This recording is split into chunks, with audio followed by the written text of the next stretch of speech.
my son is 7. We watch Lilo and Stitch. Yeah. And there's a professor of Earth studies, but he's never been to Earth. So everything is just a little bit off. So AI can talk to me about Rousseau and Weber and Marx and all of these things. But every now and again, it will just catch itself in I've never seen a human. I don't know what a human is. And so what I'm trying to do at the moment is with it, and why it's amazing me, is because every now and again it won't do that, and it will change my mind on something, or it will label me as something, and I will go, you're right.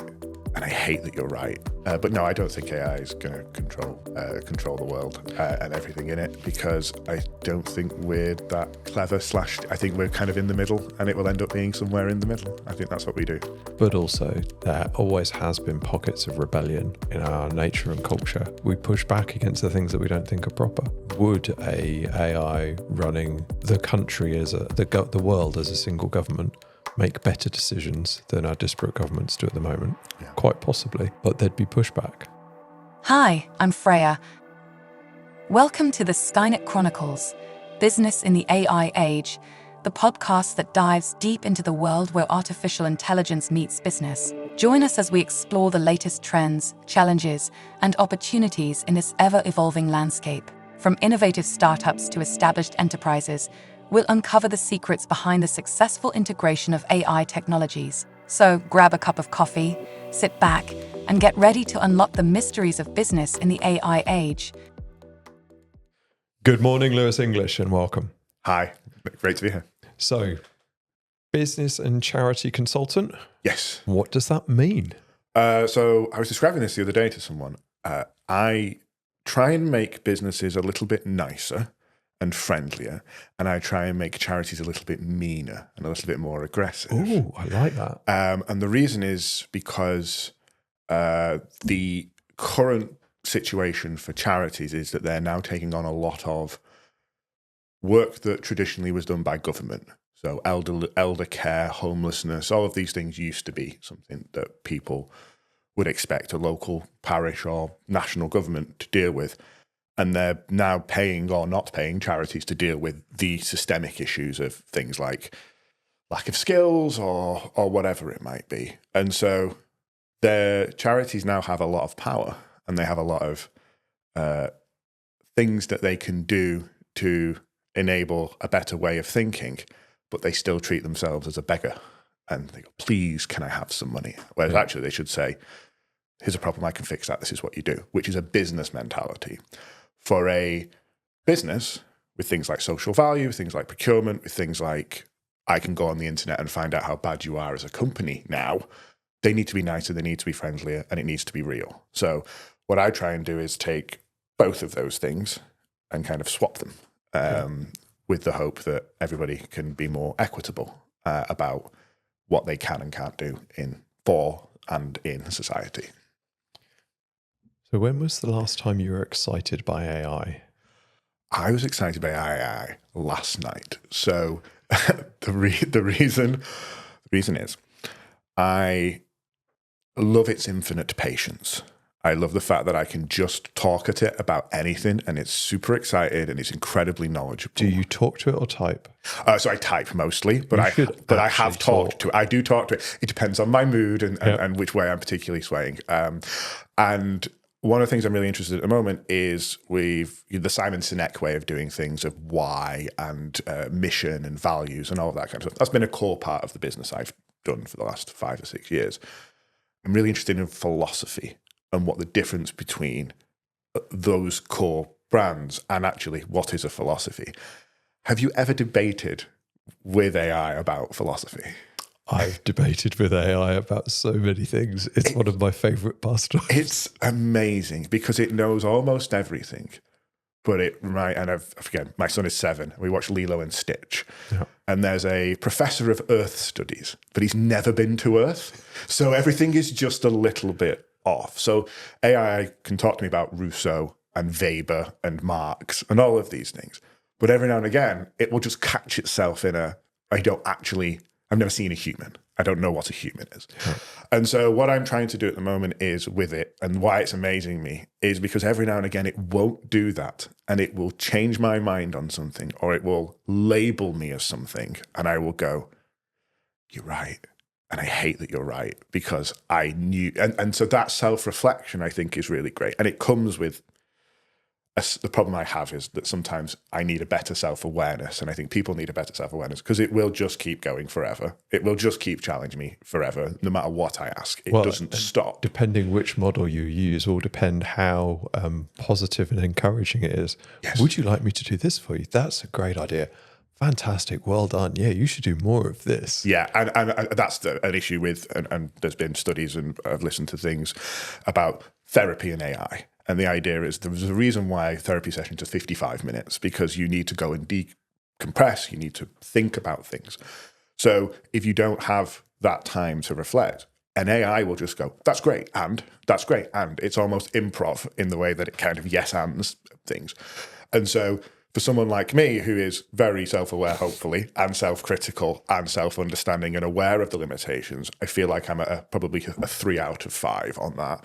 For someone who is maybe a 1 out of 5, that for me, I think, is a potential challenge for AI, which is, there have been many stories, about AI leading people down the wrong path, or suggesting things that maybe it shouldn't. And I think that, yes, there are lots of things that needs to be done. But for me, for someone who looks at equity, there needs to be an education about what AI is and isn't doing. So it surprises me by every now and again jumping out of the box and going, have you thought about it like this way? And it's brought something in from over here that I haven't ever thought about, and it's right. And then I have to go and spend 3 weeks thinking about whether it is exactly what I think or not. And then I'll come back and have another fight with it, and it will have upgraded its model by then and be even more. Can we say debate rather than fight? Because we don't fight the robots. No, we don't fight the robots. Yes, debate. But I think that's interesting. Is sometimes a fight is necessary, and it's still eternally patient. Yes. So that's quite nice.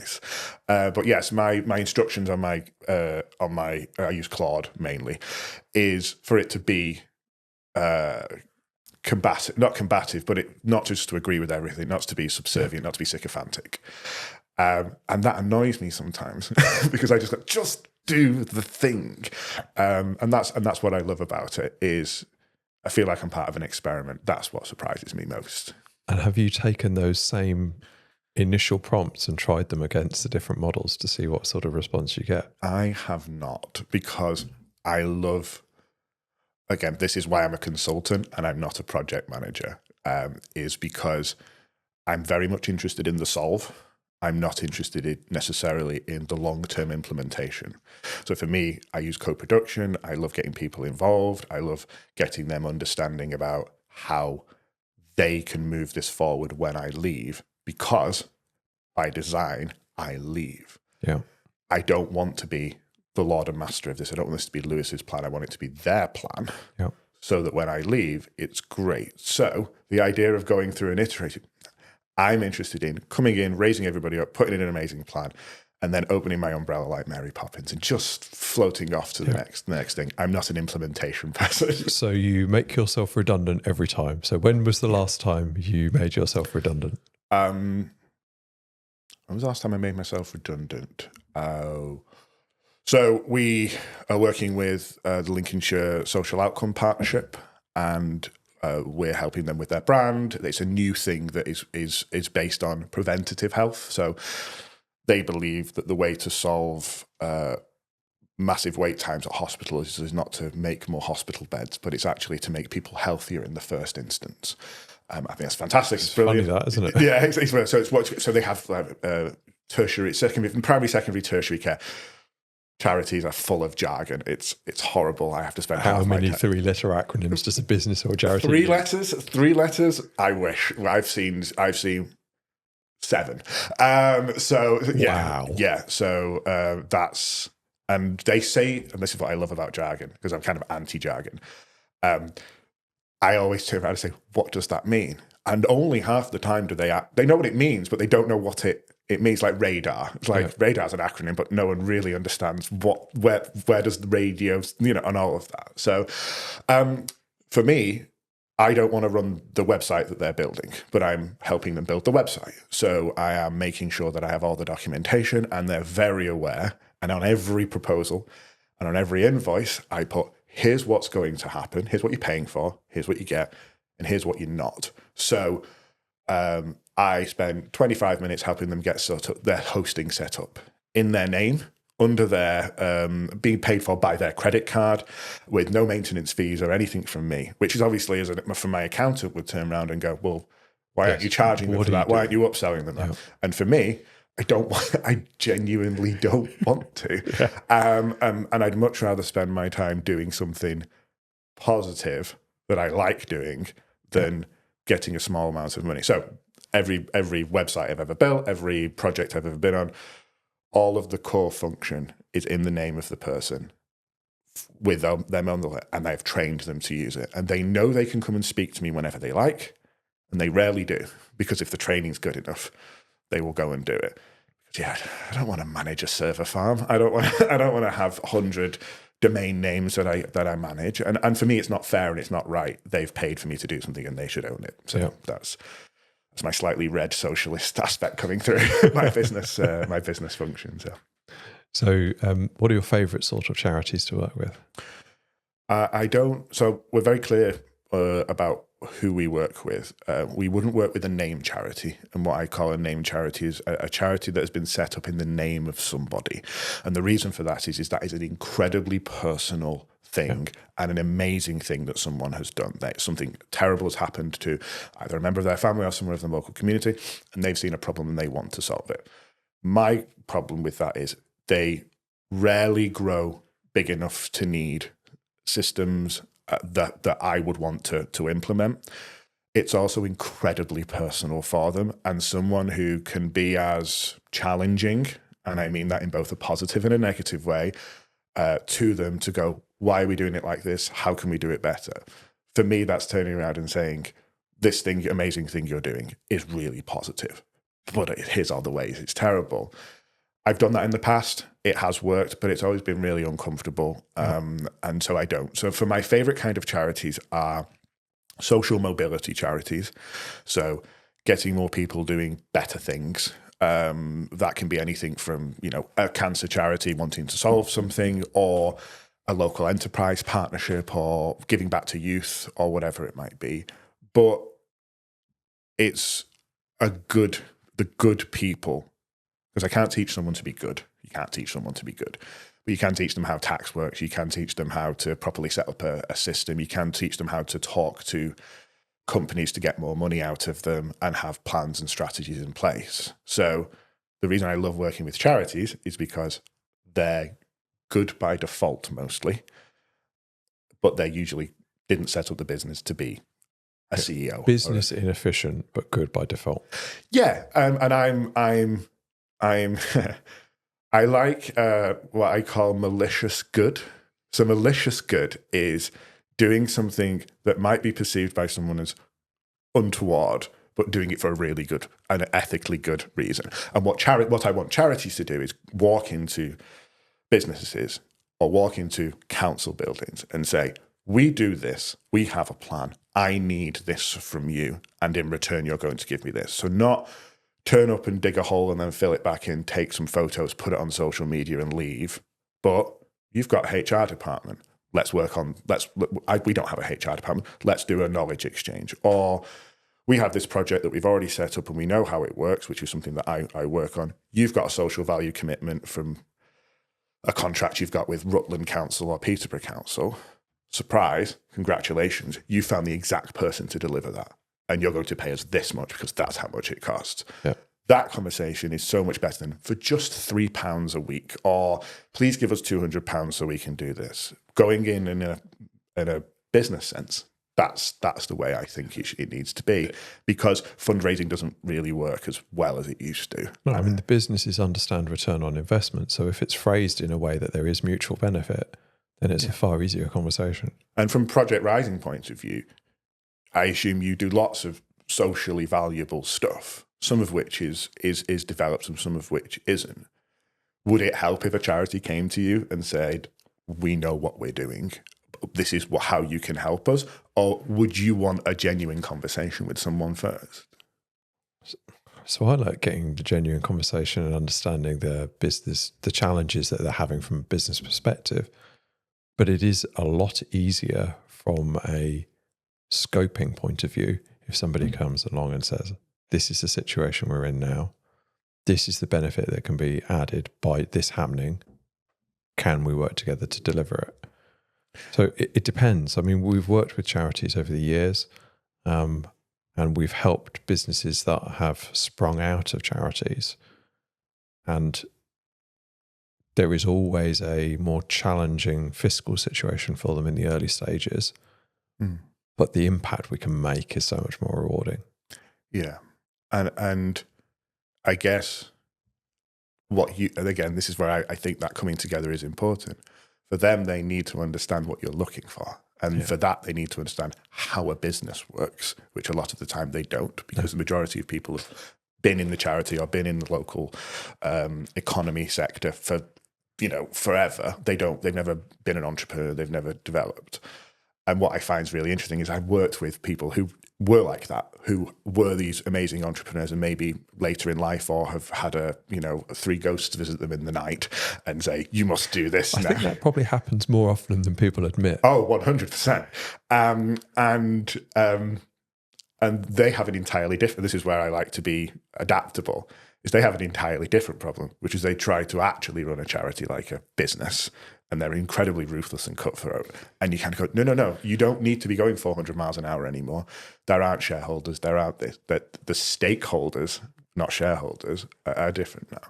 But also, I think from your perspective, having an understanding of what a charity needs, you kind of need to give them a little bit of leeway and a little bit of understanding. And I've seen businesses go in and just go, no, we're doing it this way.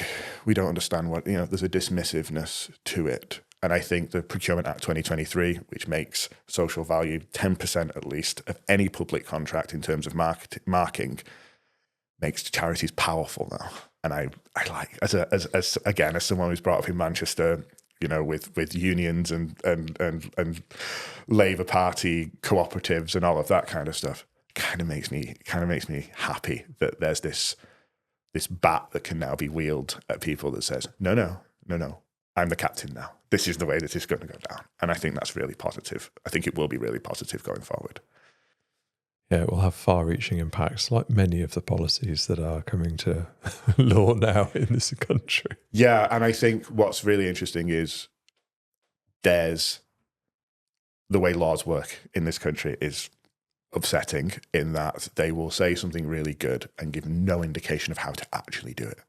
So I'm speaking at the Institute for Social Value conference in June, and that's going to be, okay, how does social value actually, like, we've been told that this needs to be done, like a god emperor has proclaimed that thou shalt, we're going to Mars. And then everyone just goes, okay, so let's sit down and work out, where's Mars? What's going on? What kind of rocket, are the planets in alignment? All of that. And that's what's being built now. And so the Procurement Act 2023 was brought in October 2025, because obviously it was. It has to take 2 years to go through. It's now, nearly June 2026, and people are still trying to get their head around it and understand. And there was a Scottish government contract a couple of weeks ago that had no social value in it at all for a new ferry between the mainland and the Scottish Islands, and everyone's screaming and they're going, oh, and they start shrugging their shoulders. So the implementation of it is impossible. And it's up to all of us as a community, businesses and charities and consultants alike, to work out, how does this actually work? So give us the elevator pitch version. How does it actually work? So I think there needs to be an understanding, and I mentioned this before, and I'm going to try and be very non-political about this, while also being incredibly political at the same time. So in 2010, when the coalition government came in, there was austerity. And whether you think austerity is a good thing or austerity is a bad thing, what it did was it pushed a lot of things from inside the government to outside the government. Example of that is Sure Start. So Sure Start helped young parents with children all the way up to, kind of late 9s and 10s. And then you had the youth service and all of that. That's all gone because that was reduced because of government efficiency. Whether you agree with that or you don't, that's fine. What then happened was charities took over, because reducing the money doesn't reduce the need. So people still need how to look after a baby. I've got an 8-year-old and I'm still learning that, even though he is 8 now, and he does tell me what he wants most of the time. And, youth services, knife crime is all of that. So what the government did in kind of 2023 was turn around and say, okay, well, we want some of this big money that we're spending on public services, private run prisons, private, we're digging the roads up. We need to look at that, what that is. So they brought in the Procurement Act. What I think is needed is an empowerment of charities who understand the need to be able to deliver the projects that are right for them in partnership with that money, with that expertise from business. Public-private partnership is something that happened under the Blair and Brown government and has ruined the words public-private partnership forever. But actually, the idea that there are charities out there that can be funded by private money that is being spent on public projects to deliver this. The problem is that no one is helping the charities to do that from a public purse point of view. They are incredibly understaffed. They are incredibly underfunded. They are beautiful, amazing, fantastic people who are just doing their best. And what they're doing is day-to-day management. Yep. If I run a donkey, I've used this analogy before. If I run a donkey sanctuary, people want me to buy hay with any money that they bring in or potentially looking after them. They do not want it spent on strategic partnerships. They do not want it spent on positive outreach programs or governance or anything like that. But that's actually what's needed. Because if you just keep paying for hay, you're just going to end up with the decrepit, horrible system that they have. They need to be thinking 10 years, 20 years, 30 years into the future. And at the moment, they're thinking today, tomorrow, Saturday into the future. So what we need is a proper functional system that brings public and private organisations together and charities to deliver the things that we were delivering 15 years ago through government, local government and parish councils. So how can you help charities achieve that? By being the one that takes that responsibility. That's what I think a consultant is brought in to do. I always say everybody's got 8 things on their plate at any one time, and at any one time at least. And what won't be on their list up until 7 or 8 is long-term strategy. It will be, for example, if it's a Meals on Wheels charity, Dave's not got his meal. Why hasn't Dave got his meal? That's because this person is off today. Why are they off? Because they're a volunteer. That's right now, it's a problem situation. And so when someone hires someone for that position, they're not interested in the long-term strategy skills of that person. So inevitably, that person will be reactionary. They will be looking at how it is. And the reason is because that's what's needed. If you have someone come in as a consultant, their job immediately becomes, number one priority, my job is to fix this long term, is to fix this to the future. And what you want is you want a Sherpa, you want a guide, you want someone who's done it before, and you want someone who knows the twists and turns of the path ahead. And it's about putting a strategy and a plan in that works for and is co-produced by the charity. If the charity owns it, feels it, wants it, and understands why we're doing it, why we're not doing other stuff, and this is a big thing from it, is what are we doing, what are we not doing, why are we doing it, then again, as mentioned earlier, I can leave, and that path, that continues because I have worked with people individually to put plans in together that they truly believe in so that they will push it forward themselves. My job is to come back every now and again, pop my head down the door and go, everything all right? How's it going? Community? I see the goats have ran off on this way. Okay, maybe we need to put a fence there, or, maybe we need to look at this or whatever. And AI is important in that because if they don't have, me as coming in as a consultant, they're usually spending all of their money on me. And if they're bringing me in, the idea is that they will raise themselves up and it will be efficient. It's not, we can go and find funding, but my job is to come in and work with the business as it is today. From an artificial intelligence point of view, they can't hire someone to do some of these jobs. So let's work in how we work, the systems we have in place now. What can we do to reduce the labor on that, so that these awesome, amazing, positive people are freed up to do the things that an AI can't yet do, or maybe never should or would be able to do. And I think that clarification's key, isn't it? There are some things that we will have the capability to deliver, but is it appropriate? And that appropriateness will change from business to business and charity to charity.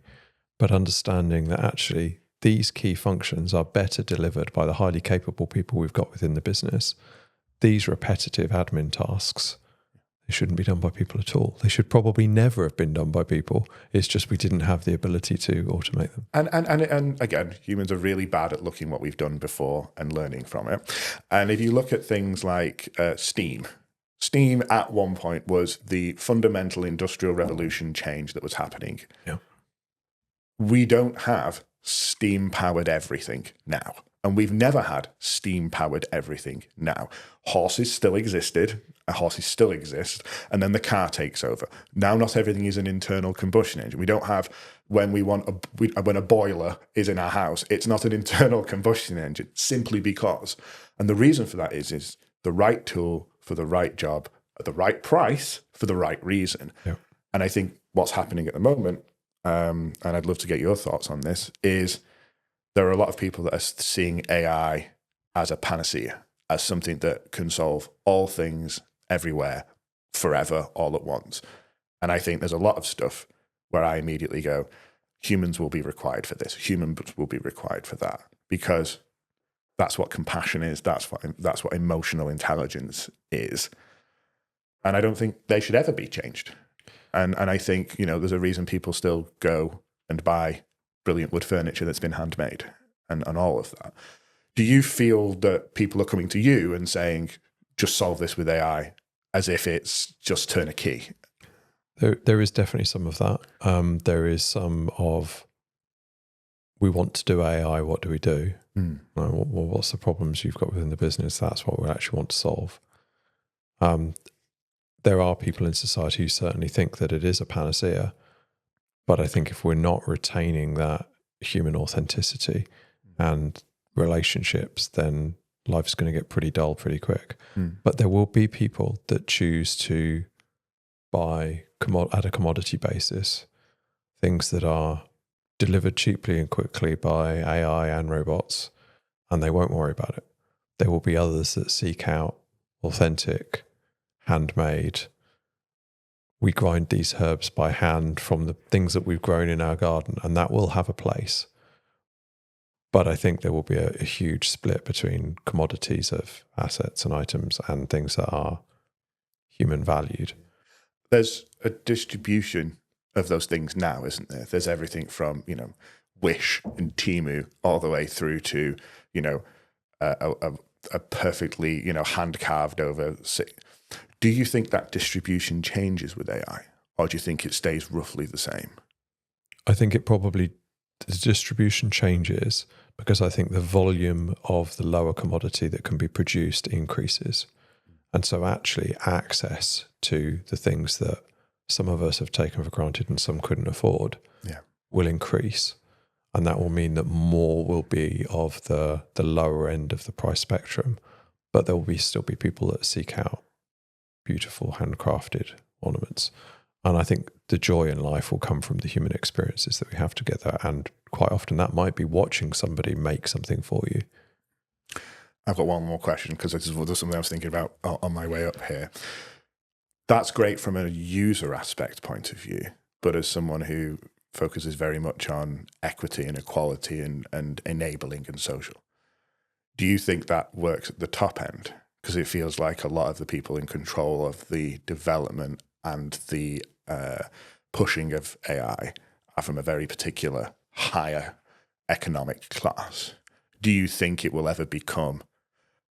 Do you think there'll ever be a Raspberry Pi? Do you think there'll ever be a Linux of AI? Or do you think it will always be something that will be like a .com situation where only those with high high worth and high positivity? Or do you think it is genuinely democratic and distributive? So it would be both.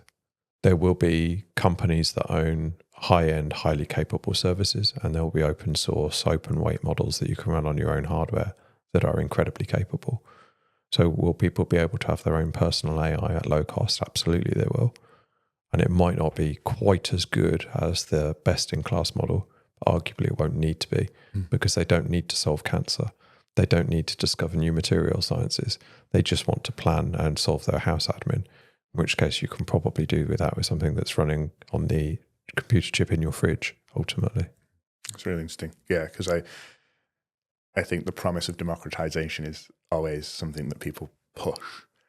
But I think having a balanced approach to a balanced view on that, of we will always have both, is, and again, I think that's important for businesses as well, to understand that sometimes you will need something out the box.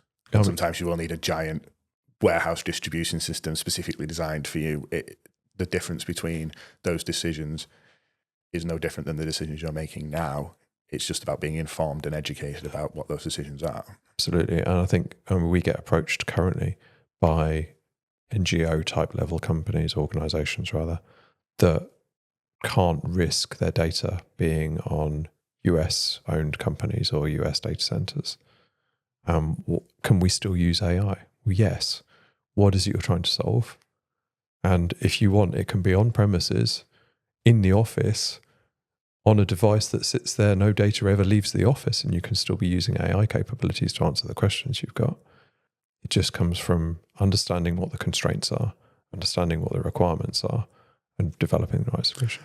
What's their response to that? Is there really? Is that possible? That sounds very expensive. Well, no, actually, it's not very expensive. You can buy hardware that can run AI locally from £500. You might want to spend a bit more if you're going to be doing something complicated, but it doesn't have to be paying forever for tokens to Anthropic, to Google, to OpenAI. And those tokens are going to get more and more expensive over time. So I think we'll see a massive trend towards, ironically, going back on-prem as opposed to these cloud providers owning and controlling everything. I think that's really interesting, because charities will have the exact same thoughts and feelings about user data, understanding, donate, all of that. And the solution is, well, then it's not a troglodyte situation where it's like, okay, well, back in the cave, or, smash up the AI machine. It's like, no, just develop the system that works for you. Yeah. And I think for me as a consultant coming in, my job is to understand, what are you actually trying to do? What are the parameters of what you're trying to do? And then it's my job to explain the pros and cons. Yeah. If you do this, you have to do, you can't do that. And I honestly, I find that the most useful tool, and of quite a strangely strong differentiator of me turning around to someone and saying, you can't do that, and here's why, prompts a positive response. Absolutely. Because they know, they fear, they can smell, they can understand, they've got this constant thing. I always say, tax, 20 years, never truly made sense. I've tried very hard, I've read books, all of that. There's a part of my brain that is missing that is about corporation tax, how much I'm supposed to pay. And so I have a good accountant, I have good systems, I have good plans. But and that's what I think a lot of people have, fear of everything. And so actually sitting down and go, yes, it is a little bit scary. And yes, it is a little bit of a problem. Here's what you can do. Here's what you can't do. And so let's make a decision based on the real facts, rather than marketing spiel of everything is great, everything is awesome, everything works all the time. And it's really interesting to hear from you is that's exactly the experience that you've had, which is, yeah, no, that won't work. But here's how it could work, and here's what you'll get for that. One of the most common things we've heard over the past 2 years is, I want an AI chatbot on my website. Why? Well, and my question is why, but then it's, how many people visit your website? How many people have unanswered questions on your website? Well, I don't know, and I don't know. You don't need a chatbot then, do you? And I try not to swear, but quite often I do. and for me, you see it everywhere. And especially now in the last kind of since the pandemic, encrapification, to not swear. I think that's still swearing. Crap for swear. Apologies. It's okay, we've had them all. Oh yeah, well, yes, quite. What I'm a big fan of is understanding what the customer wants and then giving them that. Yeah. And then obviously having that conversation about them, what they can and what they can't have. And things like chocolate and how terrible chocolate has gotten recently is not for the user's benefit, it's for the shareholder's benefit, or it's for the price benefit or whatever. And that's because we're not having a functional conversation. Humans are not particularly interested in not getting what they want. They want chocolate and they want it for 45 pence. And actually, it's easier for them to swallow something that's a worse product for the same positivity. And they may only notice for the first few times they have it anyway. Yes, exactly. And and saying that, I've always wanted to go back to, there's a place I went and it was the best meal I've ever had in my entire life. And I remember walking out and going, I'm never coming here again. I'm like, why are you never coming here again? It can't possibly be that good. Where was it?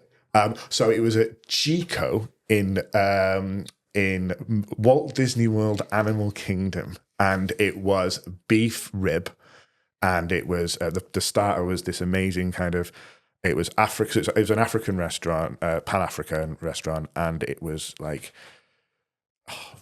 it was gorgeous, like bread and dips and all of this, and then this just giant hunk of meat for seconds. That's that, and it was just, this is beautiful and this is amazing. And what's really good is every now and again I check how much it would cost me to go back, and it's like 10 grand because I need to get a flight, and then I need to get a hotel, and then I need to get park tickets, and I need to get this. So it's quite nice to have that kind of.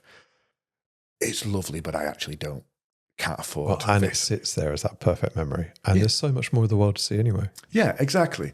And it's funny because my son is watching tons of films at the moment, and we're in an 80s fix at the moment. So we're watching Back to the Future, which has its positives and its negatives. And we watched E.T. on Sunday.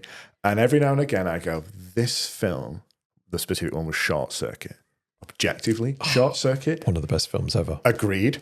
Objectively, not a good film. Like, it's a great experience. I love it. There's a thing.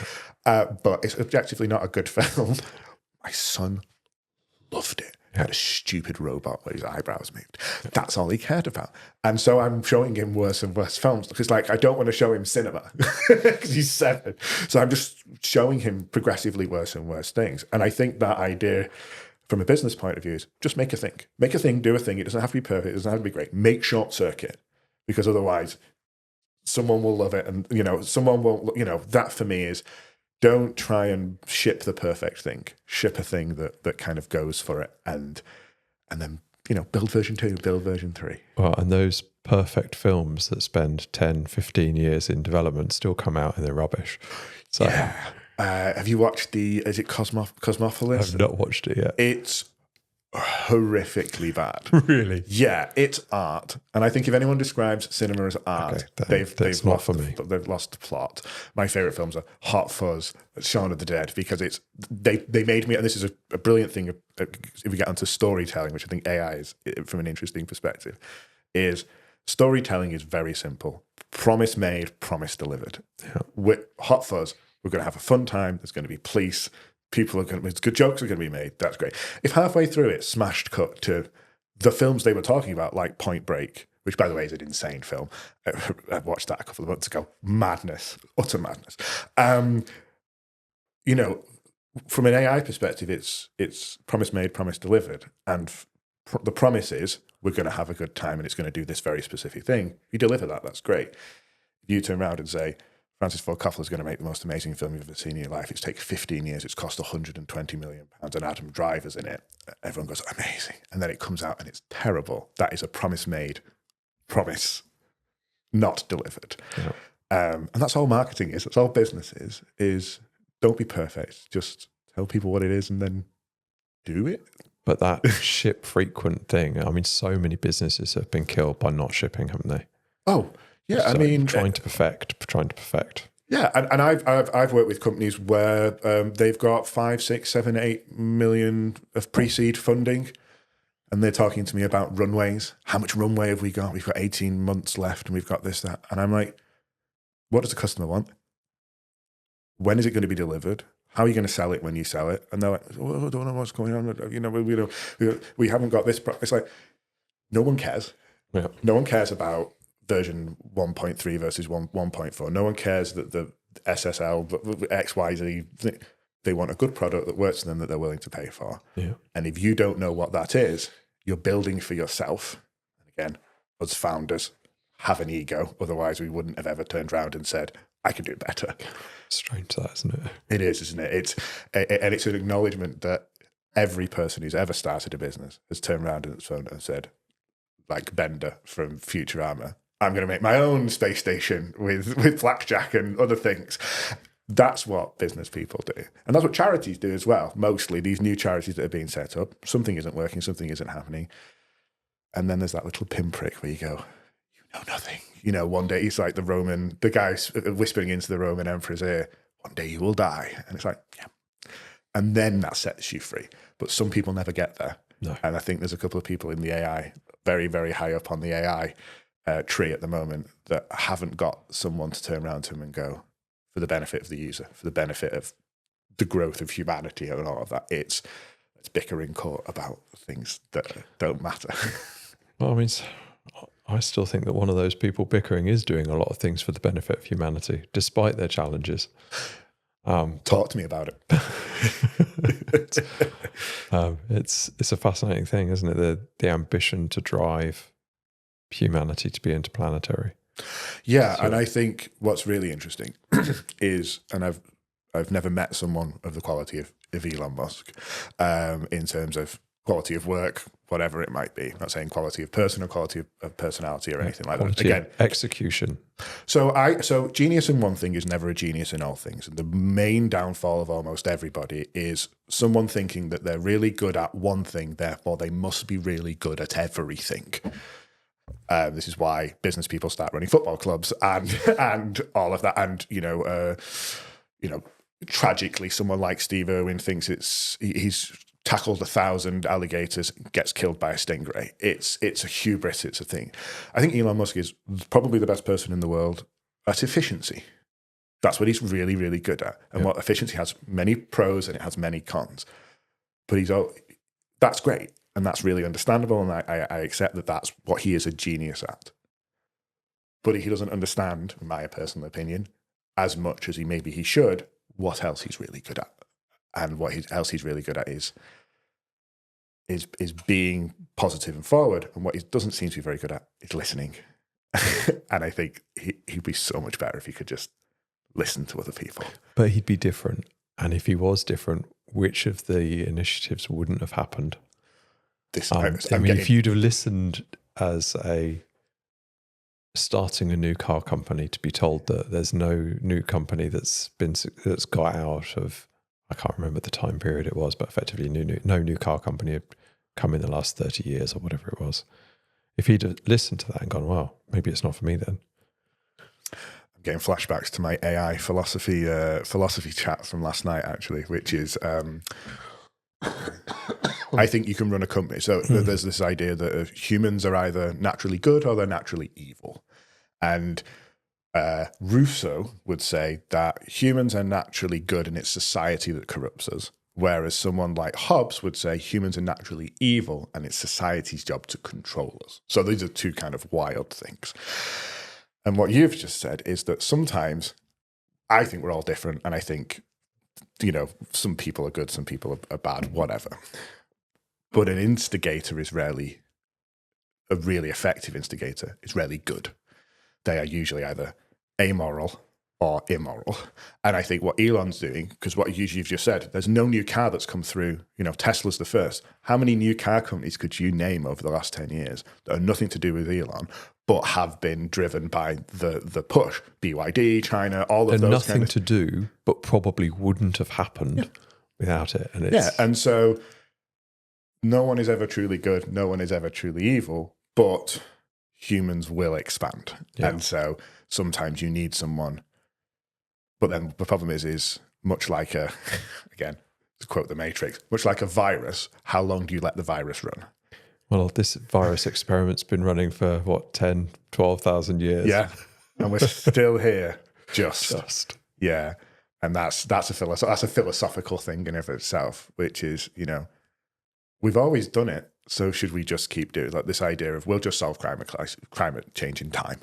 Just give us enough At the time. same time as the Thwaites ice block is now breaking off. Yeah, but there's this idea of, I don't believe in God, I don't believe in, divine intervention or anything. But there have been several times in our history where we have happened to solve the problem just in time. So it's like, okay, so are we just going to solve? Do we just rely entirely on the idea of that? And again, with businesses, this is a thing from a leadership perspective, which is, I've been running a business, I've been running a charity for the last 20 years. Every time a problem has come up, I have fixed it. Is this the one I don't fix? Does that fear? Or this is the one I fix, and this is my legacy, and this is what I do. That's a human trait. And so, the ozone layer, we solved that. The nuclear war, impending nuclear war, we solved. Like, the great filter is. I hope we've solved it. Well, there's this thing about, are you aware of the great filter? Yeah. So there's that idea. There's the dark forest theory. There's lots of different things. The problem is we're one person. We're people. Humanity has to come together to deliver it, and I actually think that's where AI can come in and be supportive of that, because it is effectively agnostic. Unless it's actually part of the great filter. You think so? I don't know. Okay. Probably should explain what the great filter is, I guess. So there's this idea of the reason why we haven't ever heard of aliens is because at some point there is a natural physical law that is within the universe that says anything that becomes powerful enough to destroy itself inevitably will. And so the reason why we haven't got, messages from the ether is not because, which is my personal theory, is we have dipped a cup of water in the great ocean, pulled it up, and there's no fish in the ocean. So we have declared that there are no fish in any of this. So I don't think we've looked hard enough. But every now and again, something happens where I go, no, the great filter is real, and we're all about to, implode or explode or be taken over. But yeah, I love this idea that we're going to, Skynet Chronicles is a great name for a podcast. This idea that AI will kill us or destroy us or turn on us. Is it the great filter? I don't know. I don't think it is, but equally, I've found it hilarious over the years, the amount of people that have said, "Oh, you work in AI, that's all Terminators, isn't it?" Well, no, it isn't. That's not how it works at all. Yeah, I think it has again, as with most labeling of anything, I think labels have problems. And I think, artificial intelligence is a troublesome thing. It's interesting we don't call mobile phones communicators, because that's what Star Trek called them. But it's really interesting how some things stick and some things don't. Yeah. But no, I don't think AI is going to control the world and everything in it, because I don't think we're that clever / I think we're kind of in the middle, and it will end up being somewhere in the middle. I think that's what we do. But also, there always has been pockets of rebellion in our nature and culture. We're talking about John Connor here. No, I think just generally we push back against the things that we don't think are proper. And so would a AI running the country as the world as a single government make better decisions than our disparate governments do at the moment? Yeah. Quite possibly. But there'd be pushback. There's a fantastic short story by John Scalzi, who's one of my favourite science fiction writers.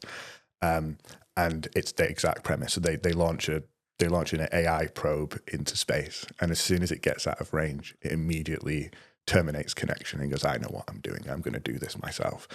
And its solution to the problem is it needs to save humanity. So it just creates more humans and puts them on a new planet, which isn't what anybody asked for, but is a solution to this problem. Yep. They would have. My problem with that story is the humans would have tested this and worked out what was going on and decided not to do it, and decided that was because we're actually quite good at, as a human race, we're quite good at problem solving and understanding risk, and so we just wouldn't do it in the first place. I hope. But then maybe we would choose not to develop AGI and artificial superintelligence. But it seems like we are doing that. And my thought on that is economic drive versus human need aren't always the same thing. And so I was listening to something this morning where they were saying, we should nationalize artificial intelligence. We should rip it from the hands of, like a like a Marxist or Leninist plot we should rip from the hands from Altman and everybody else. And pay for the data centers. Amen. And these are the things that people say. But for me, I do think there is, and this is the natural, I'm a social democrat, possibly sometimes a socialist, the stress between someone with investors trying to make as much money as humanly possible and the well-being of all mankind are not always compatible, and therefore being diplomatic here, and therefore how do we actually manage that? Is it through laws? Is it through letting the market decide? Is it through aggressive revolutionary action? I guess it's for us to find out, because what we're very good at doing is sitting on our hands until it's almost too late and then deciding what to do. Yeah. So. It's certainly going to be a fascinating next few years, isn't it? Mm-hmm. Yeah, I think so. And we don't know what that looks like. And I don't think anybody does. And anyone who says they do is... well, they're lying. Yeah. I have a book on my shelf, which is Patrick Moore, a guide to astronomy from like 1957. They didn't know what they didn't know what was under the clouds of Venus. So he's talking about potentials of botanical gardens on Venus and all of this. It's like, and there could be, as long as they can survive in really, really 400 bar pressure and sulfuric acid skies. Yeah, of course. But the reason why I love it is it's a tome that says even the most intelligent of people, 3 years later Sputnik was a year or two later. We were on the moon by 1969. In 1969, we'd have said, okay, we'll have moon bases by 1980. We never went to get, it's the prediction, the idea of predicting things is impossible. And yet we're going to try very hard to make sure that everybody knows what the next step is for AI. And I don't believe anybody who says they know. So.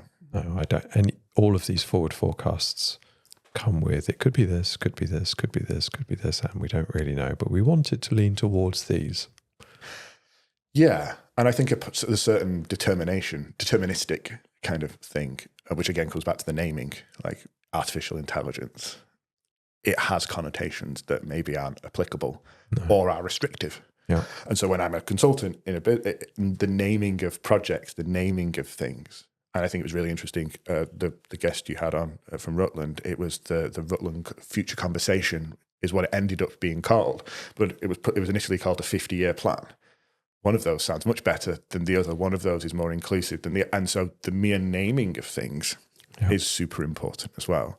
So, naming it after girls, naming it after boys, naming it ChatGPT, they're all named in a specific way that will determine their future outcome, which I find fascinating. Absolutely. What an amazing place to finish. It's been fantastic chatting with you, Lewis. Thank you very much for joining us. Yeah, thank you for your time. Cheers.